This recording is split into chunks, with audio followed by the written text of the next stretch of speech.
Confederate General Robert E. Lee's easiest victory. However, this battle underscores the bravery of the United States troops who do their duty despite the imminent prospect of death. Now, so since I'm only concentrating on these three things, the first thing I'll talk about is the bridge building on December 11th. Now, a little bit of background. When General Ambrose Burnside is made commander of the Army of the Potomac, he is going to want to come through Fredericksburg instead of going the normal way the Union Army had been going. They had been going around by Manassas and going down to trying to get to the Richmond area. Or McClellan tries to take a boat all the way down to the James River and try to attack Richmond from this point. However, if you look at a map, Washington, D.C. is about 50 miles away from here, and Richmond's about 50 to 55 miles south of here. And that road back there, the sunken road, used to be the Telegraph Road. And that Telegraph Road went from Baltimore through Washington, through Fredericksburg to Richmond. So it's a very important road. Parts of the Telegraph Road are still in existence in parts of Virginia. But today it's been changed and it's historic Route 1. So that road was a very important road. And Burnside knew about it because he had been here at Chatham previously.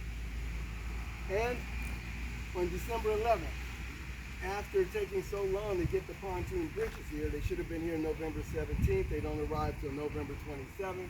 And then when they arrive, it's going to be some bad weather. So he's going to look for other alternatives.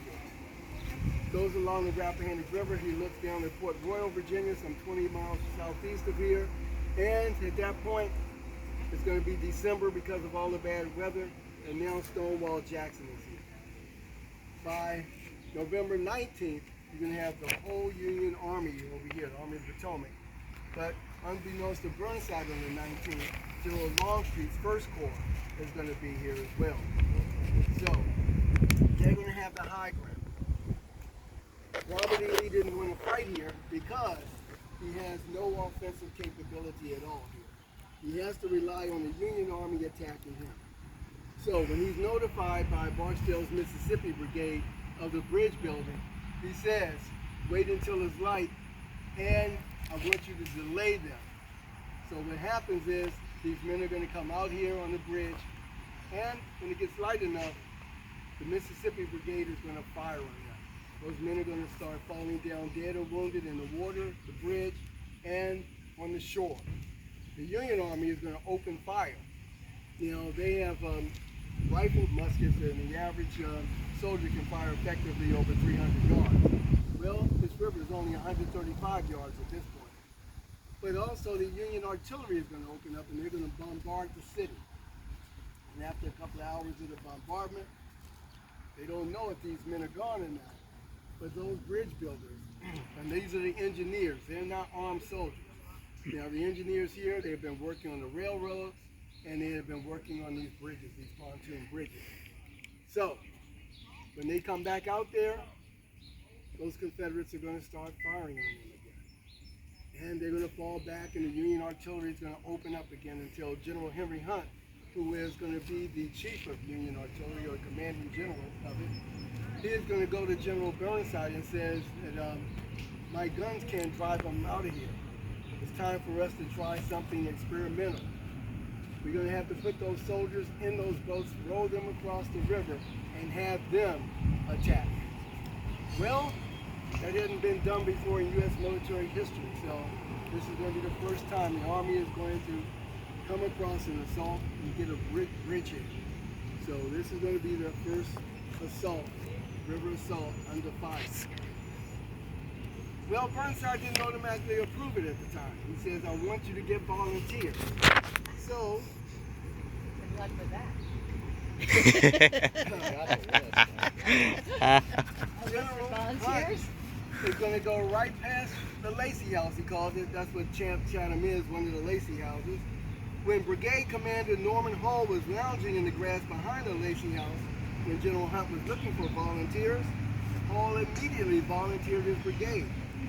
A few minutes later, General Ambrose Burnside rode up and Hall reiterated that his brigade would make the crossing and one regiment was ready to cross. Burnside asked him what regiment, and Hall said his own, the 7th Michigan. Hall had been the commander of the 7th Michigan before, now he's brigade commander.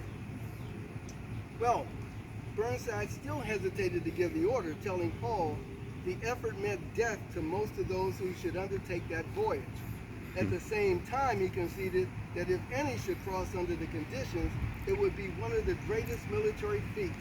The men of the 7th Michigan responded with 3 cheers. They said, "Huzzah, huzzah, huzzah."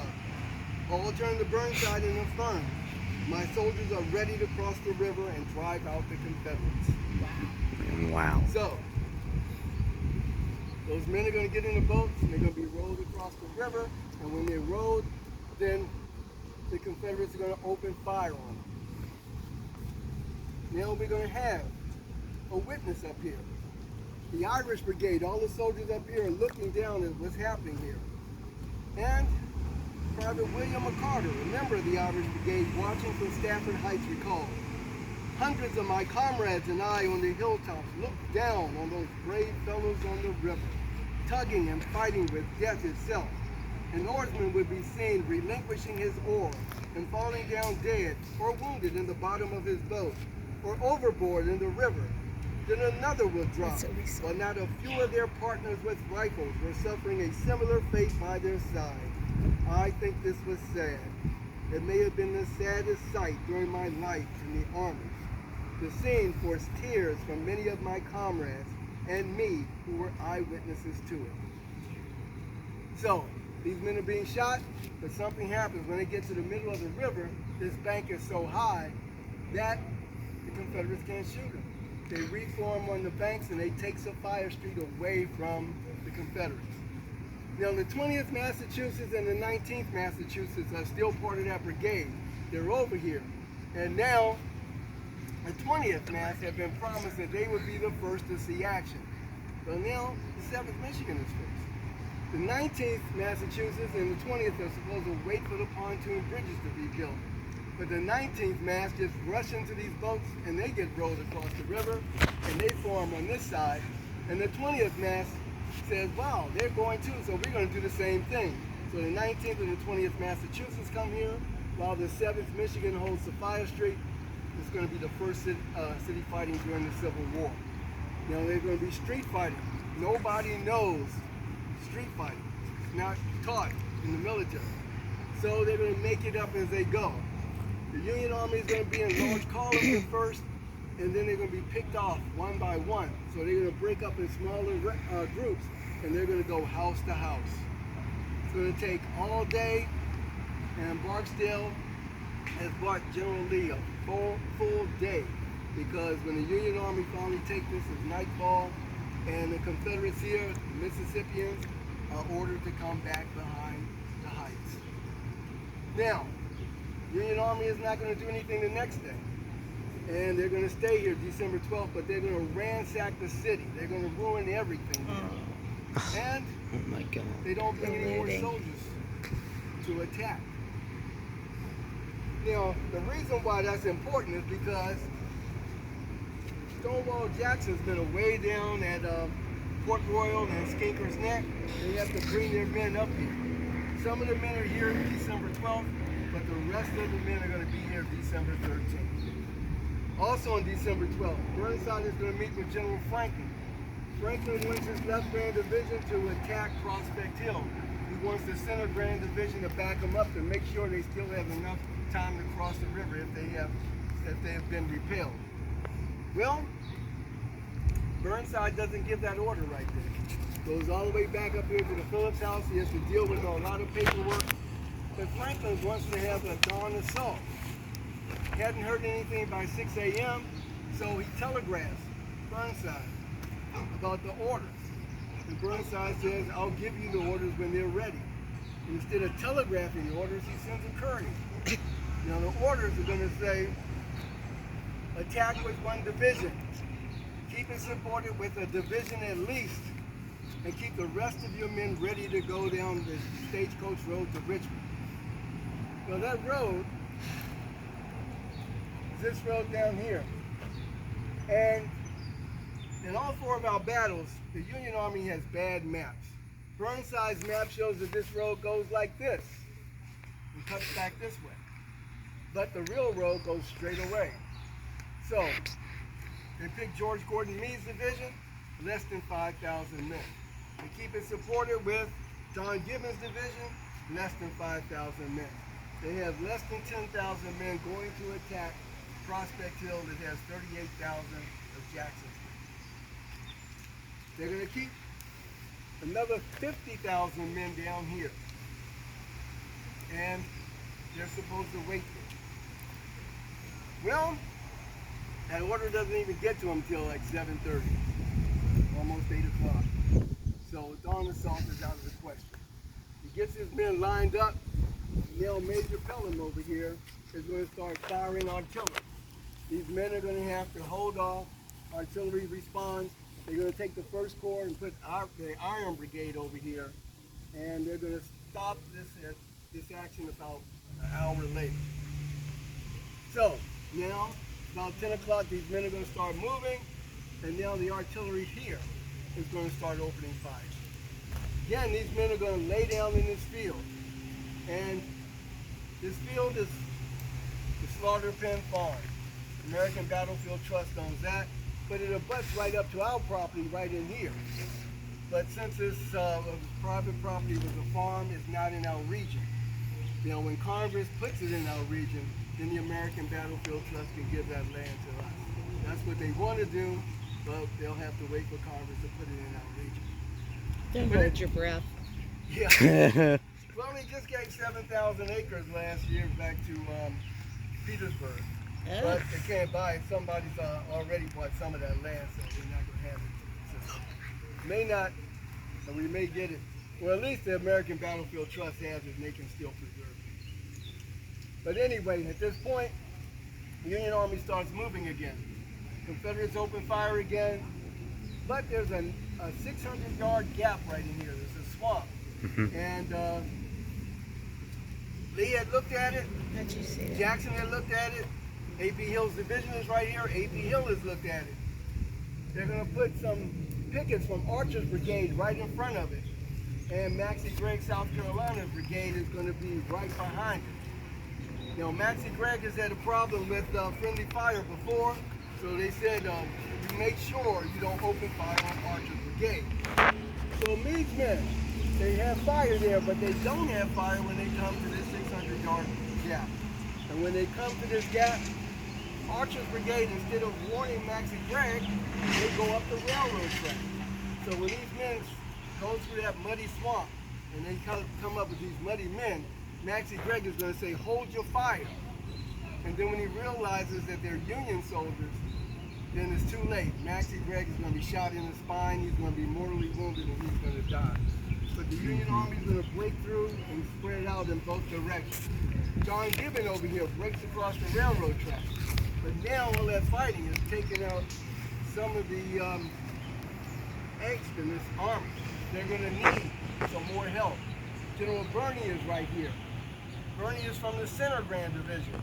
He's told to report only to John Reynolds. Reynolds is the First Corps commander, but Reynolds is out working with the artillery. Meade sends a courier to Birney, and Birney says it has to go through proper channels. Well, these men are fighting up here. They're fighting, getting wounded and dying, and they have a break for them. And he knows that they have at least 50,000 men down there.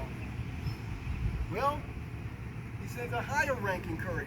Birney gives him the same answer. And now Meade, his nickname is that old mean damn snapping turtle, is going to go himself. And his staff said they refused to write what he said, but the ground trembled beneath Birney's feet. You know, it's probably a lot of profanity that he used there. But whenever he said, Birney starts to move then. But it's going to be too late. But one of the last things he did say to Birney was, I'm a major general. I got 2 stars. You got 1. You will do what I say. So they start moving. But Confederates are going to throw them back.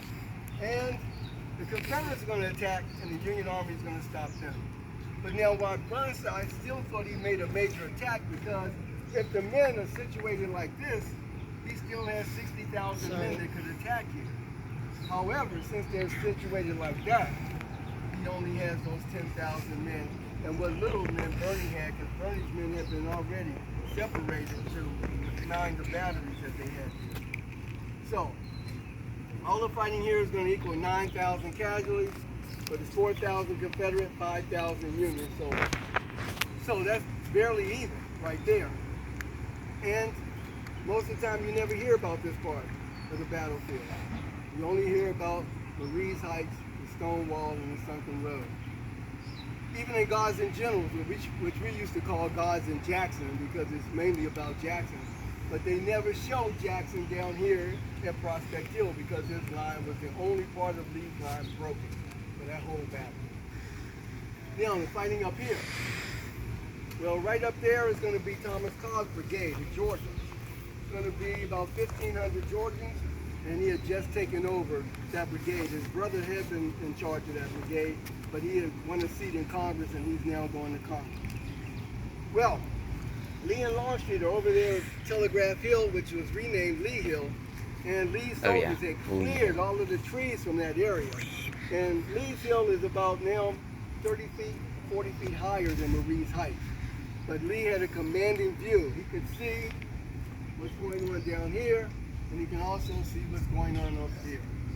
Union Army is supposed to divide into division formation and get ready to attack here. And if you look at the movie or you go up there, if you're walking and you see that first painting right by that break in the wall, you're going to see how wide open this town was. It was like wide open for 800 yards. So Union Army is going to line up. Lee and Longstreet can see that. Lee tells Longstreet, you don't have enough men here. And Longstreet says, if you give me enough ammunition, I will kill them all. But just in case, he's going to send some South Carolinians under General Kershaw over here. And then you have some North Carolinians that used to be with Cogg's brigade, but they divided it into state regiments. So he got all Georgians, and then he had North Carolinians behind him. And so you're going to have like 6,000 soldiers behind him. Wow. Oh my God. Oh my God. Major William Miller Owens, he is going to be on top. He's going to be with the Washington Artillery, the vaunted Washington Artillery. These men were famous before. They're very politically connected. They're very wealthy and powerful people. And they're going to have 9 guns covering this area. Somebody's going to say, you know, you probably need more guns. And they said that not a chicken can live on this field when we open up on it. But he's going to see the lineup. And from that position on top of the hill, Major William Miller Owen of the Washington Artillery said, "At last, the federal line is formed. What a magnificent sight it is. We have never witnessed such a battle array before. Long lines of brigade front. It seems like some huge serpent about to encompass and crush us in its folds." So, you're going to have attacks against that wall. But 6,000 men, remember I said Meade's division was less than 5,000 men, right? Now you got 6,000 men up there. And for our 145th anniversary, we had 24 Confederate reenactors here. There were like 6 along the wall, 4 deep, and the guys in the back were loading, the guys in the front were just shooting, and it sounded like machine gun fire with just 24 soldiers. Think about 6,000 soldiers. But you're only going to send a brigade up. Now, we'll take a little step back. In the Civil War, a regiment was 1,000 men. 2 or more regiments made a brigade. 2 or more brigades made a division. 2 or more divisions make a corps. 2 or more corps make an army. Except for in the case of Burnside. You heard me say grand division. So 2 or more divisions, well, 2 divisions are going to make a grand division. He's actually going to have 4 grand divisions, but 1 grand division, the reserve grand division, doesn't make it here in time. They come December 15th and December 17th. But he has those grand divisions, but they're only going to break up in brigades because this ground is only large enough for a brigade to attack. So they're going to start attacking, and the artillery is going to pour a dreadful fire into those soldiers, but they keep on coming. And then they get to within between 100 and 200 yards, and then Cogg's brigade is going to open fire on them. They're going to pour a devastating fire. They're going to fall back, not to this street, but to the next street, it's Little Page Street. And when you get to Little Page Street, there's a swale or a depression in the ground. It's not as deep now as it was then, but the Union soldiers are going to fall back. But you're going to have 18 different brigades attack here, and only 3 get to within 50 yards of the stone wall. So, this part is going to fail. But Burnside is going to say, well, I will lead the attacks the next day, and his generals talk him out of it. So Fredericksburg, the Union Army is going to fall back on December 15th, and they're going to winter over in Stafford County. Confederates are winter here in Fredericksburg and Spotsylvania County, and they will remain here until they fight the Battle of Chancellorsville. Are there any questions? Okay. The battlefield orientation is that way. Eight football Union Army is fields. going to be coming from this direction. Yes. Union Army coming across the river. And they're going to attack the Confederates on the high ground. Actually, next year during Chancellorsville, there is 2nd Fredericksburg. Union Army tries the same thing to try. The 3rd try, they try something different. They're going to attack on Mercer Street, Hanover Street. This was Prussia Street at the time. They're going to attack with brigades at each place. And also they're attacking Lee's Hill at that time. And they're going to have 2 regiments come from behind, from Lee's Hill, and get behind Marie's Heights. And the Union Army is going to take Marie's Heights. They're going to win the Battle of 2nd Fredericksburg. But that's only part of the Chancellorsville fight. Because they're going to lose at Chancellorsville, they lose at Salem Church. But they will win 2nd Fredericksburg. So I remember people kept complaining about why would the Union Army put their cemetery up there, but they never took the heights. So people are forgetting 2nd Fredericksburg. They did take all of these heights. In fact, they even take Lee's Hill. So, Well, as you read the book, this is the field where the guys were building, they were laying their comrades in front of them to hide. they're the dead comrades. Yep. You need a Yeah, it's like, oh my god, so many. Oh yeah. Sometimes they You do. animal, that's just I know. 50 yards probably would be right over there. So probably closer when you go to the Ennis house and you look to that part of Willis Street, that's about 50 yards. What will the civilians do when the Union soldiers bomb the town Well, a lot nonstop? of them are going to go to Salem Church. Salem Church, if you go out there, and they did have a battle at Salem Church in Chancellorsville. But for this battle, at first the residents were in town because the Union Army had occupied Fredericksburg from April 18th, 1862 to August 31st, and they didn't do any damage to the town. So it's not until they actually start firing that the residents move out. Or when Lee's army moved some of them out. The people that got inside Salem Church were moved out earlier. But we had a lot of the residents around the outside of Salem Church. And they helped each other out during that time period. But some people did stay in their houses. If you saw the movie, it showed you some of the people in their houses. So, But a lot of the people are going to leave. A lot of people will go with their relatives. But they would come back after Now this battle was over. the looting was done by the Union North. Army. Yep, they were really upset about having to fight house to house and having the Confederates use those houses, and then get mad because the Union Army ransacked the houses. But they said they used those houses to fire on them, and they were going to destroy those houses. But even with all the destruction, only about 10% of the city was actually the buildings in the city were Oh, actually really? there are a lot of places, the homes that were, the old homes that were here, a lot of those have been rehabilitated, renovated, and now some of them, like I did a tour down on Caroline Street back in April, and there's a new house, well not a new house, an old house that's been renovated for sale, $3.5 million. Is That this old like part the- now is, it's very expensive to live in Fredericksburg now.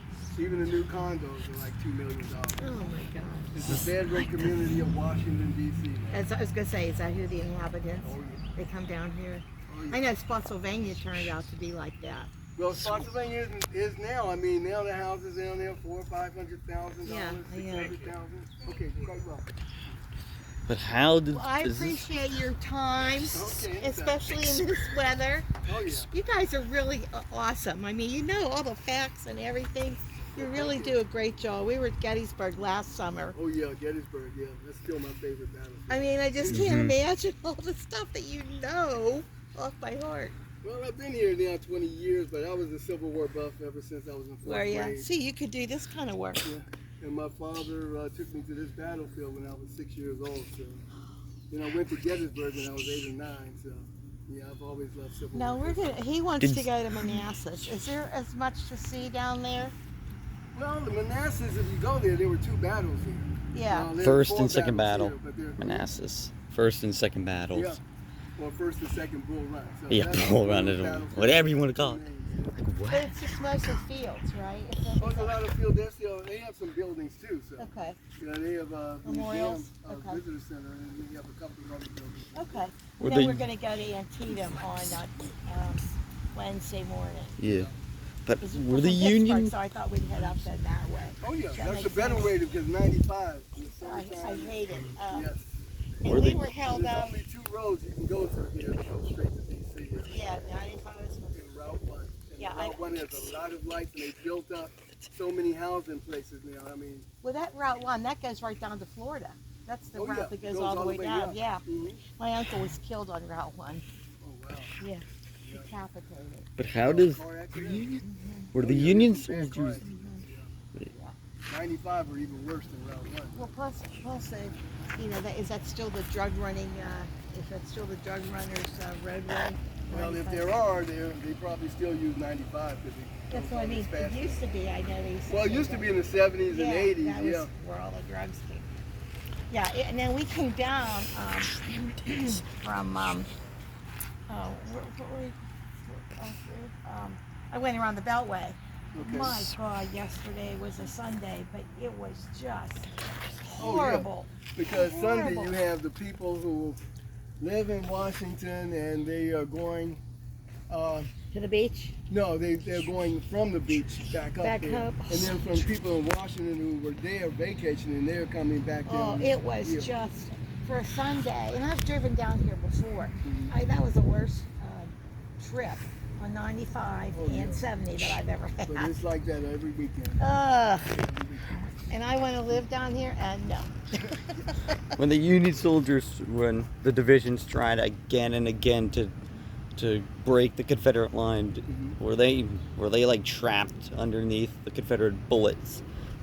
Well, some of them are, but if they go back to Little Pages, that defilade right there, it keeps them pretty safe. And the Stratton House was there during the time. They take the Stratton House away from the Confederate sharpshooters, and they put their own sharpshooters there. But they can't really hit the soldiers behind the line. But the Confederates going to suffer some casualties. They say they only suffer like about 700 casualties back there, but we think it's more like 1,700. Because in Lee's army, if you were wounded, but you can fight the next day, you're going to count it as an official casualty. Okay. Mhm. Yeah. And but coming down those slopes, especially over by Brompton, Oh yeah, they can that easily part. shoot those guys. Oh yeah. In fact, Brompton, even though we don't own it, we did a couple of history of sunsets, and they still left some of the bullet marks in there. And even some of their outer buildings, they have shell holes in them. So that's one reason why Lee didn't want to fight here, because he knew he couldn't go before that wall, but he didn't know that those shells could reach even over that wall. So the Thank Union you. was coming from this way, Right. and the Confederates Confederacy was behind behind the the wall, shooting over this field here. Right. Okay. bookstore? Have a nice day. Sure. It's good to see you, Stuart. Thank you. Sure. Why not? I thought